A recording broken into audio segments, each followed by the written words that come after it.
Welcome r/Prorevenge. Get me FUD, say goodbye to your bonus and promotion. This happened a good long while ago. I was in high school and got a job at one of the big box stores in the computer department. This store chain had an in-house technician department, which was always where I wanted to go. After busting my ass in sales for 2 years, putting up with rude customers, silly rules and all the other glorious trappings of retail job, I finally got a chance to be promoted to the technician department. It was not as glamorous as I thought it would be. I quickly found out that most of the repairs consisted of running the pre-packaged antivirus suite, updating Windows and doing data backups prior to wiping computers clean and reinstalling them. I always liked tinkering with hardware more, but since 80% of customers had laptops and those repairs were deemed too complicated by corporate, we would just send the laptops out to get repaired by the third-party vendor.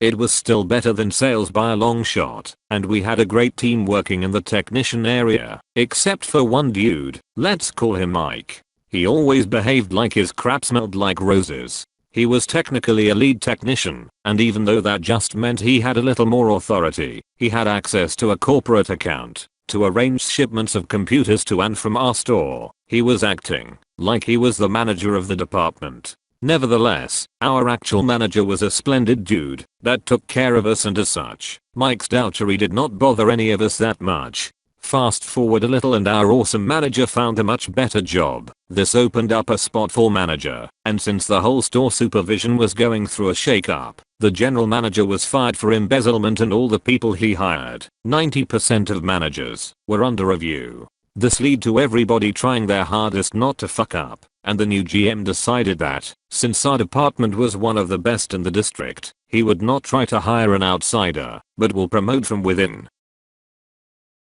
Now Mike was working at this store for almost 10 years at that point, and a couple of people that started working with him as sales associates were by this point managers and assistant managers. One of them, Brittany, was an assistant manager in charge of customer services and checkout. One of the conditions for Mike's official promotion to manager was to keep the one spot in the district performance-wise. One of the key metrics was the rejection rate from our third-party vendor. If we mistakenly sent them a software problem to fix, they would charge us extra. Mike started obsessing about the numbers, especially when it came to the rejection rate. He insisted that we would spend extra time to confirm issues, even when there were calls from manufacturers for these items. I hated this bureaucracy, since it meant that people needed to wait almost the maximum allowed time to get their computers back. So a few times I skipped the extra diagnostics when I knew for sure the problem was hardware. One day, Mike decided to do an audit on all outgoing machines and found out that I've sent 4 units skipping his extra checks. He told me that he will write me up for it, but when he tried, GM told him that he is not a manager yet, and I have shown to the GM that I followed the corporate procedure in diagnosing these units. I thought that was the end of this, but I was sorely mistaken. Mike hated that I showed GM that Mike's procedure was inefficient, and that he was denied power over me. About a month later, I got a call from Mike asking if I could come to the store on my day off because there was an issue with a customer. When I came in, I was greeted by Mike with a shit-eating grin, and he told me to wait in the back and not to work on any computers. After about an hour, Mike and Brittany come in and ask me to head to the front office. They started an official write-up process and claimed that I have made a mistake creating a backup of customers' data and have placed a DVD with no data on it into the box that was returned to customer and then wiped his PC clean. I knew that it was bullshit, since I always copy the data to an external hard drive, run antivirus to make sure that nothing bad got copied, and then burn DVDs. Yet, when I asked to check the external hard drive, Mike said that due to my negligence I was not allowed back in the tech area.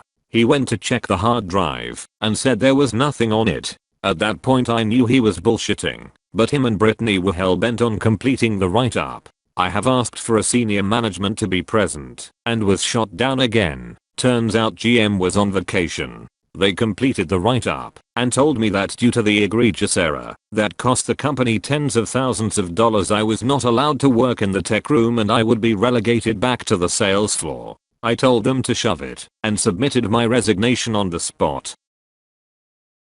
I later found out that a week later they gave the customer the data that was on the hard drive. All this time, Mike simply erased the DVDs. I grabbed a DVD-RW by mistake for that backup and waited for the customer to come back and complain. I have also called the corporate hour line and told them what happened. They said that, since I quit with a letter of resignation, they would not launch an investigation, but they have received and recorded my complaint. Through luck and the fact that I was a good hardware tech, I landed a job at a shop that did hardware repairs a week later and started in another week.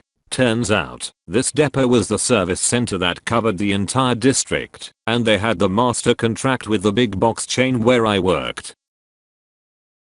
Since I have worked as the tech in that store, I was more than familiar with their labeling and ticketing system. For tracking purposes, the label included the store and technician number. After a couple of weeks, I gathered some goodwill at my new job and started trading the units with my colleagues to work on as many units from my old store as possible. Over the next 3 months, I made sure that every single unit sent in by Mike would come back with an extra charge. Also, it turned out that Mike, since he was in charge of shipping, would sometimes steal other technicians' tickets to boost his personal performance numbers to secure that manager promotion. Well, that bit him in the ass hard. There was one week in particular when he sent in over 15 units out of 20 to get fixed, and 15 units came back with extra software charge. I have also kept detailed records that proved that the Mike did not follow his own policy of extra checks. When the performance figures came out for that quarter, store crashed into 5th place from #1. Mike missed out on his promotion and a big bonus that was promised to him. A good buddy of mine from the store got the manager position a few months after that, and I have explained to him how to reduce the number of software charges to almost zero, so he looked like a superstar. Mike was first relocated to lead technician, then he was either let go or he quit. I'm not sure. Last I heard, he started his own mobile technician business that folded after a year. What I didn't know is that this whole incident with Mike fucking up led the GM to review everything Mike did, including my write-up and dismissal. As it turns out, they did not even register the write-up, since I quit on the spot and buried it. The only way GM was able to find it is because of the hours complaint that was filed against both Mike and Brittany. GM was not pleased that they went behind his back to get rid of someone and fired Brittany. He was a very decent man who called me later that day and apologized and even offered me my old job back. I thanked him, but I was making more money at the new place and did not have to deal with customers, so I passed. From your description, I would say I worked for the same company. Directly after high school, I quit the computer sales department and got hired as an entry-level technician/help desk for a company. During the first year there, I got as many certifications as I possibly could. So when the next seasonal hiring took place, I went back into the store and got hired to work in their tech department so I could get that sweet discount. The first day I ran into a Mike. Problem was, it was a kid I trained in the computer sales department that was promoted to lead tech. I was leaps and bounds beyond his technical ability in regards to what my knowledge was, but I never tried to rub it in his face or anything.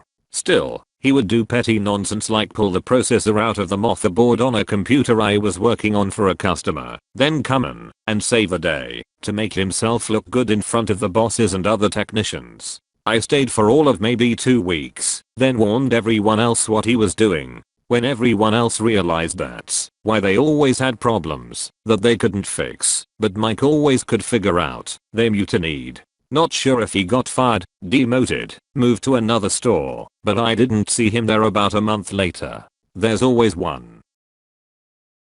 The shop where I ended up did warranty work for major manufacturers, and this was only one of their contracts. They were go-to spot for all major chains. We actually took units apart, found faults and replaced individual components. They even had a PCB soldering department and a clean room for data recovery work. I enjoyed my time there until my university workload was too much to balance out with a full-time job, and they did not have any part-time spots. But since that time the cost of repair tech's gone up, cost of new units gone down, and we find ourselves in the current market, where a problem with the motherboard is too expensive to repair, so it results in a new unit. Such a waste.